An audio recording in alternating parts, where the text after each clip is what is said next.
Peringatan! Animasi ini dibuat dengan tujuan sharing pengalaman pribadi sang pengirim cerita. Dimohon untuk menghargai cerita tanpa menyudutkan beberapa pihak. Selamat menikmati.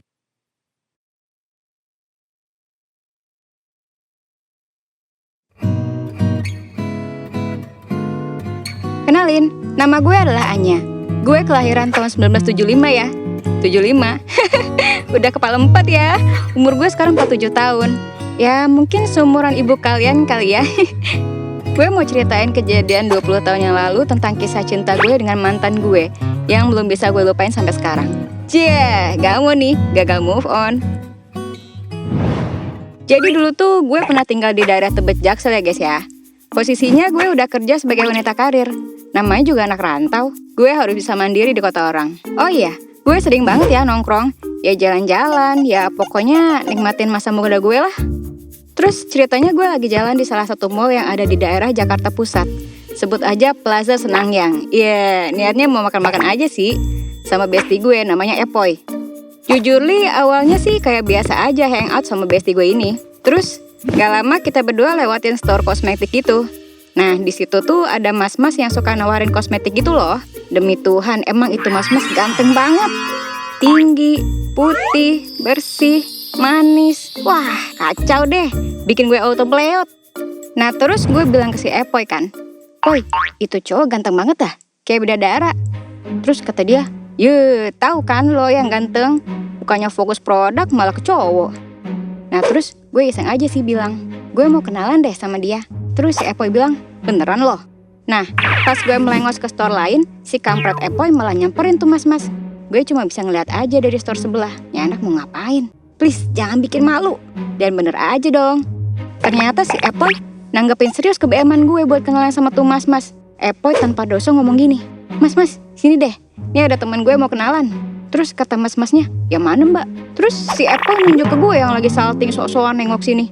Anya, sini." Gue samperin lah ya. Terus ya dari situ kita kenalan. Dan gue tahu nama dia adalah Andre. Ya obrolan bacik aja sih. Dia nanya lagi ngapain di sini, tinggal di mana. Setelah 5 menitan ngobrol ngalor ngidul, biar gue juga nggak ganggu kerjaan dia, akhirnya gue dikasih nomor telepon rumahnya. Terus gue catet tuh biar nggak lupa.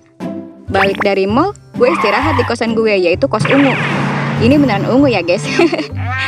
Lagi enak rebahan, terus ada gue kepikiran buat nelfon Andre. Soalnya gue masih kebayang senyumannya. Ya udah deh, gue coba telepon dia. Dan akhirnya telepon gue masuk. Pas dengar suaranya, gue jadi senyum-senyum sendiri. Ya kita ngobrol santai aja sih. Terus dia nanya lagi di mana? Udah sampai kosan belum? Terus gue jawab, udah. Terus dia mulai berani gombal tipis-tipis. Ya biasalah, kalau baru kenal kan bawaannya pengen ngajak main biar akrab. Terus dia bilang, kalau ke mall lagi hubungin dia. Saay lu Andre. Semenjak itu gue selalu sama Epoy buat ke mall nemuin si Andre. Tapi lama-kelamaan gue memberanikan diri untuk ketemuan berdua aja tanpa kehadiran si Epoy. Total kita udah 4 kali pertemuan. Dan tiba-tiba aja dia mengajukan pertanyaan ke gue, yaitu, "Kamu udah punya cowok belum?" Dor, apakah ini saya tertembak? Jadi karena gue masih sendiri ya, gue bilang gue gak punya. Terus dia nembak gue. Karena gue ngerasa match dan ada feel yang sama sih kayaknya. Dari situ kita jadian. Wuhuu! Anya dari kos ungu sudah tidak menjomblo lagi. BTW, dia itu beda 2 tahun sama gue ya. Dia kelahiran 77 guys. Yap, dia lebih muda dari gue yang artinya gue macarin berondong gak sih? Oh iya, rumahnya Andre tuh di Ciputat. Udah kerja di store kecantikan itu 3 tahun. Terus dia juga lagi kuliah ambil kelas karyawan.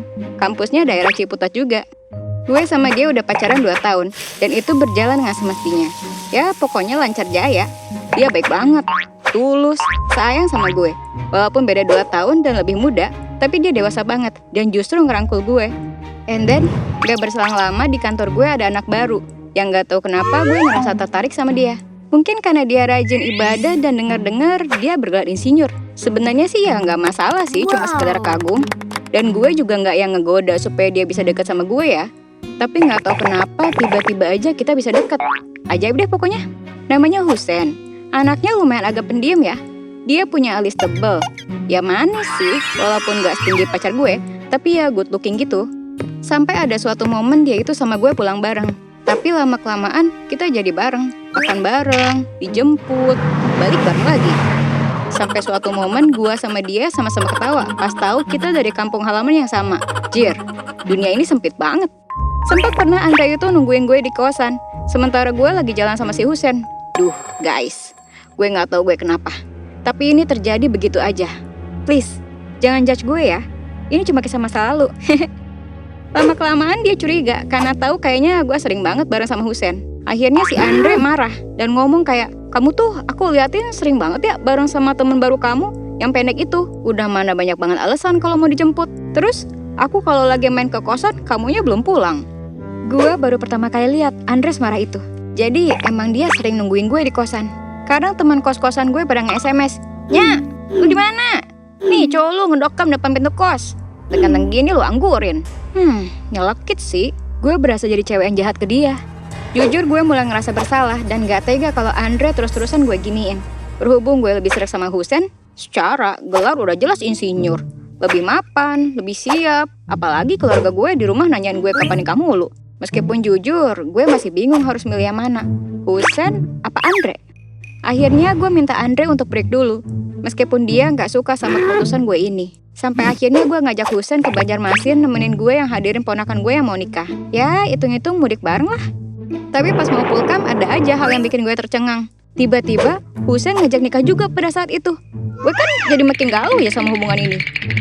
Singkat cerita, dengan penuh pertimbangan yang serba mepet dan dorongan ortu, gue sama Husen melangsungkan pernikahan. Dan dengan tidak sadarnya, gue melakukan itu dalam keadaan gue masih punya cowok di Jakarta. Tapi lagi break sih, jadi gue salah gak sih? Bingung. FYI, yang Andre tahu saat itu sih gue pulang ke Banjarmasin cuma buat liburan aja. Kangen-kangenan lah sama keluarga. Padahal aslinya gak gitu. Gue di Banjarmasin cuma 2 minggu. Abis itu gue balik Jakarta dan udah pindah kosan sama suami gue sekarang. Yap, suami gue, si Husen. Gue pindah kosan lain masih daerah Tebet. Dan tanpa sepengetahuan si Andre. Jadi Andre mikir gue masih di Banjarmasin dan belum balik ke Jakarta. Gak lama nikah, alhamdulillah ternyata gue hamil. Andre selalu nanya kapan gue balik Jakarta, kapan kita bisa ketemuan. Dan gue selalu cari alasan supaya gak ketemu dia.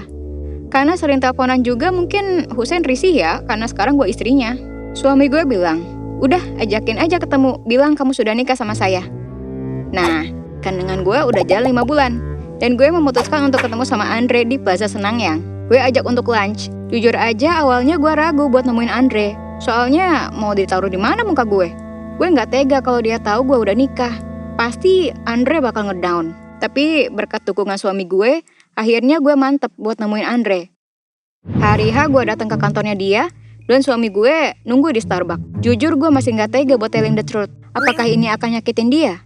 Udahlah. Saat itu gue cuma bisa cengar-cengir aja. Dan pas gue baru datang, dia udah senang sumringah banget. Karena udah lama gak ketemu gue. Tapi gak berselang lama dia ngeliatin gue dari atas sampai bawah. Tatapannya kayak keheranan gitu sambil ngomong, kamu sekarang cabi ya? Bikin pangling deh, gemesin, hehehe. Aduh, ternyata dia notice badan gue. Terus gue ngerasa lidah ini kaku. Ngomong jangan ya, tapi gue ini udah nikah. Ya mau gimana lagi ya? Daripada gue bohong, gue akhirnya coba speak up. Iya beb, aku ini mau bilang kalau aku sebenarnya udah nikah dan sekarang lagi hamil. Maaf ya. Mata Andre kayak mau marah, tapi gue bisa tahu di dalamnya ada kesedihan mendalam. Dia shock berat. Di situ kaget, campur aduk gak karuan. Dia bilang, pasti sama teman kantor kamu yang pendek itu kan? Terus gue bilang, iya. Dari situ dia marah banget. Terus langsung pulang dari kerjaan dan ninggalin gue di kantor itu. Lunch pun batal, super kacau, amburadul. Gue gak tahu harus gimana. Semuanya berkecamuk di pikiran gue. Mana gue lagi hamil pula. Pulang dari Plaza Senangyang, gue benar-benar ngerasa bersalah dan udah bikin anak orang sakit hati. Di sisi lain, gue juga udah lumayan lega karena udah telling the truth. Gak lama ada telepon masuk. Pas gue angkat, itu mamanya dia marah-marah ke gue bilang, halo, Anya ya? Ini Andre, kenapa pulang-pulang kok ngadu? Katanya kamu udah nikah ya? Kenapa kok tega banget sih sama anak saya? Jahat banget kamu. Gak lama, gue mau jelasin, teleponnya malah ditutup. Kadang kalau ditanya kenapa gue nikah sama orang yang baru kenal, umur gue udah 28 tahun. Gue benar-benar mau cari orang yang serius dan ada kepastian. Apalagi nyokap yang selalu nanya, kapan nikah? Karena gue adalah anak pertama, dan dia juga mau cucu dari anaknya. Gue mikir, karena dulu Husen itu udah lebih matang punya gelar, Andre masih jauh perjalanannya, karena dia masih harus jalanin kuliahnya. Lu boleh nggak setuju sama gue, tapi setiap pilihan yang kita pilih menentukan kita di hari ini. Jujur ya, gue nggak tahu keadaan dia sekarang gimana.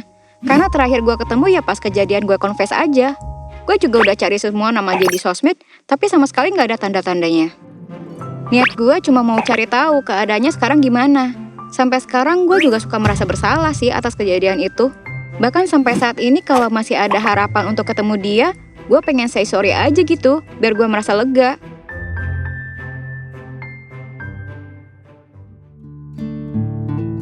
Well, semua udah ada jalannya ya. Alhamdulillah, gue udah punya 2 anak. 1 cewek dan 1 cowok. Dan masih sama Husen sampai sekarang. Walaupun kenyataannya nggak seperti yang dulu gue bayangin, tapi gue bersyukur sama kehidupan gue ini. Pesan dari gue adalah hidup itu pilihan kalian. Jalani, syukuri, dan kita juga harus mikir matang-matang ke depannya kalau mau melakukan sesuatu. Andre, dimanapun lu berada, lu adalah bagian dari perjalanan hidup gue. Makasih, dan maaf untuk semuanya. Sampai jumpa semuanya. Jangan lupa ya, klik share, comment, and subscribe channel gue punya cerita. Bye!